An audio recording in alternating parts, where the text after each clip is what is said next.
I guess I might do a little small introduction to tarot cards for people who are beginners.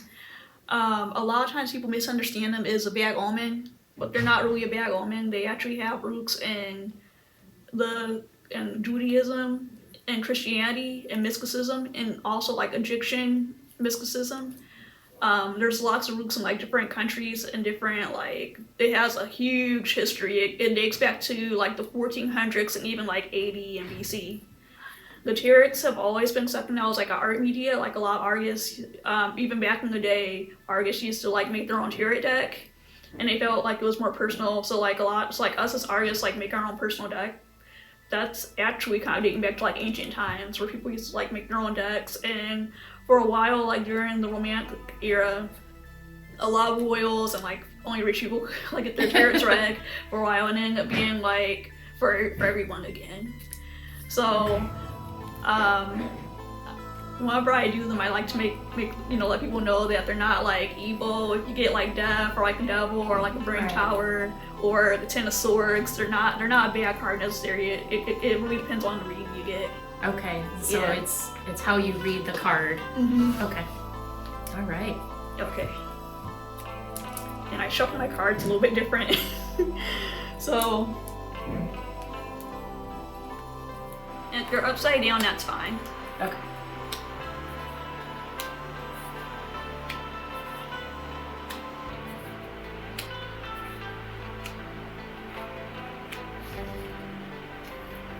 Okay, I'm gonna read them because I'm still kind of rusty with this.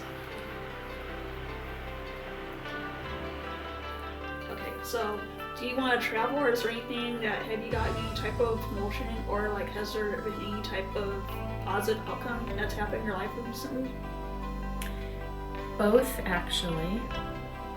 Yes, and I have been making some travel plans Okay, within the next year. okay. These are telling me that.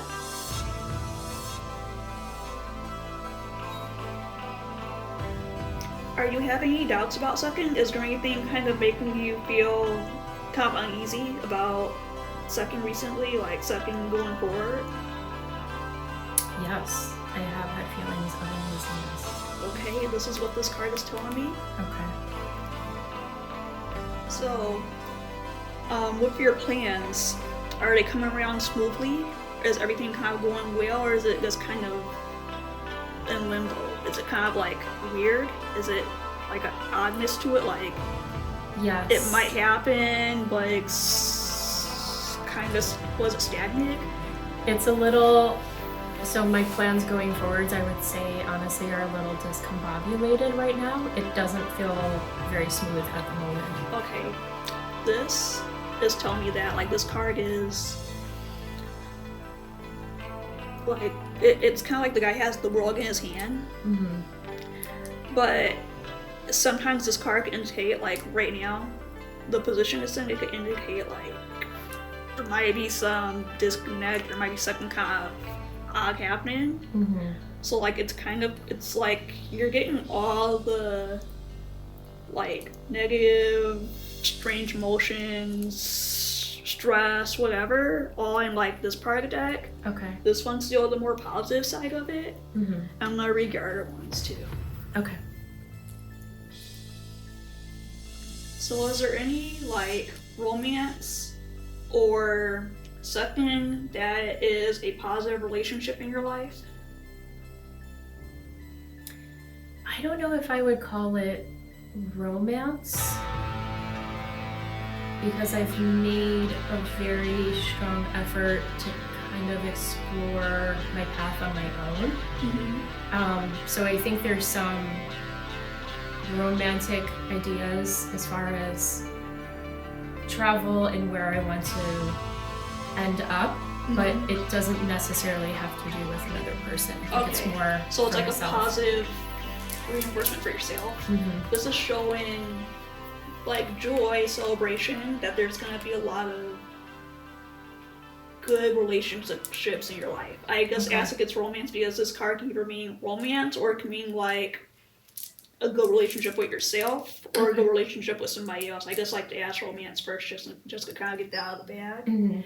This one is telling me that when you start traveling, making your plans, it's gonna go very well. The world is a good card to get when you get like traveling in your deck, because it tells me that on your journey, it's gonna be a lot smoother once you get there. This is kind of telling me like the hectic side, and then this is like you coming out of the chaos, which is these cards. I like and going that. into like the more like easygoing side. So this is telling me that like once you go through all that, the stress, the disconnection, you're gonna have a more positive relationship. You're gonna have a lot more better things going on, and your traveling journey should be a lot smoother. The experiences you have during that time. This is the World card is really good for travel. That's like one of the best cards you get for travel. Oh, that's wonderful. like really good for travel. Okay, next I'm gonna tell you these ones last because these ones are probably gonna all go with each other. Okay. This might be going with this one because this one's kind of the more competitive side, the more I need to do this right now. Yeah. Or how am I gonna do this? This might be corresponding with that because that one's kind of fitting with decision making, and this one's kind of like action. Yeah. That makes sense because I'm having I'm not feeling very patient with myself. Yeah. That's definitely what those two mean. Okay. That one's kind of telling you like right there, like it's I kind of like these. A lot of times the ones are kind of more action cards. That's why like this one was like the action, and then this one was like the outcome. This one's it's kind of interesting the deck you got. You got a lot of action and outcome. Oh. Okay. And this one's telling me that like you're gonna make like a wise decision.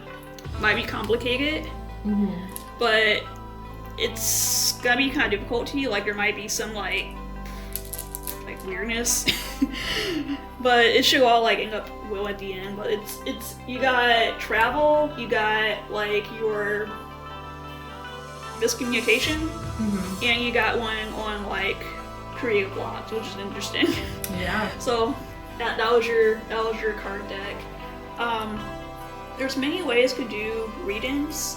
I did one with meaning on the cards because for me, I've done them for a while, but I still kind of mess up on like understand the meaning right away. So a lot of times there's decks where you could like have the meaning on them. Some people are more pro than me and they can understand it like while seeing the meaning. But yeah, I hope that went well for you. Very interesting. It definitely really correlates with what's happening in my life, and maybe not even the action that's happening in my life right now, but the I guess the mental action that's happening with plans, and then creative blockages and impatience and trying to push things forward. Very interesting. Thank you, Raven. Oh, you're welcome. Okay, so another thing I wanted to talk to you about is guidebooks. When I was first kind of learning how to read a deck, these help a lot. And like when I was doing like the tarot artwork, these guidebooks are like a huge help. If you're a beginner, if you're kind of seasoned in it, but you're a little bit rusty on like what you learned, guidebooks help you kind of understand like how to read a deck. Sometimes tarot decks come with their own, so like this one came with its own booklet, and it tells you like how to read the cards. It gives you pictures on like what the cards mean. They all have like different things. So like this one just kind of gives you a little run of like what each card means, what the numbers mean. This one came with, I bought a tarot set, and this one comes with kind of different meanings. Some go more into like how to do spreads, how the color, like what the numbers mean, what the symbols mean on the card. This one tells you how to do the spread. So like there's the week ahead. This is a spread. It's showing you like how to do the spread. This one's a little bit more complicated. There's a chakra spread, which is 7 cards, and you do it like the 7 chakras. This one's telling me about like the major arcana and also the colors and symbolisms. Like everything in the tarot deck has a specific symbolism that kind of also helps you. So like, let's say you're not really good at like reading reversed and all that. Some people go by like symbolism in the deck. It could help them kind of understand like intuitive, like what the card mean. So this one kind of goes over like that kind of stuff. It has like the major arcana and the minor arcana. So the major arcana is like the major cards of the deck. The minor arcana is the cards that kind of tell you the outcome, and you kind of need both. But there are readings where you can do it with just 3 cards, and it's okay. It's only the major arcana. So like this one also goes over like different spreads, what the cards mean, making your own card. And with this one, there's certain tarot spreads where it's just 2 cards. So you could just get major arcana with this. It's called Release and Retain. There's also one called Past, Present, and Future, which is 3 cards, and it also, like, let's say you got a major arcana with this. That'll be okay because it's just telling you your past, present, and future. This one's Mind, Body, and Soul. So this one's more like internalized. Past, present, future is more like outcome, more outward. There's this one, I have a hard time reading this, but this one's like a relationship deck. There's so many different ways to do like tarot cards. There's complicated ones, there's one where you use like law of attraction, there's different ones where sometimes it's more complicated, sometimes it's like mega easy. There's this one that I can't even do this one yet. This is called Celtic Cross, and you're using 10 cards, but it's like done in a way that's like a lot more complicated. So guidebooks help you understand the different ways you could do readings. Sometimes you can even like make up your own. Like you could do 9 cards, you could do like we saw right there, 3 cards. There's just a lot of different ways to do tarot readings. There's a lot of ways to interpret it. And I only have 3 with me right now, but some of them are more like, let's say you're more on the doing this for fun side. There's books that are more kind of analytical, they're a lot more like structured. So let's say you don't believe in any of the spiritual aspect. There's ones that kind of just go over it more like matter-of-factly of like how to do it if you're just that way. Then there's ones that are like more spiritual. There's ones that are more like in the middle. So there's a whole bunch of different types of books you could buy on like how to interpret tarot. You don't necessarily need to be like spiritual, a mystic. You could be kind of any religion, kind of any type of non-religion too. It's just tarot is a really good guideline for like either fun or like understanding yourself or understanding another person.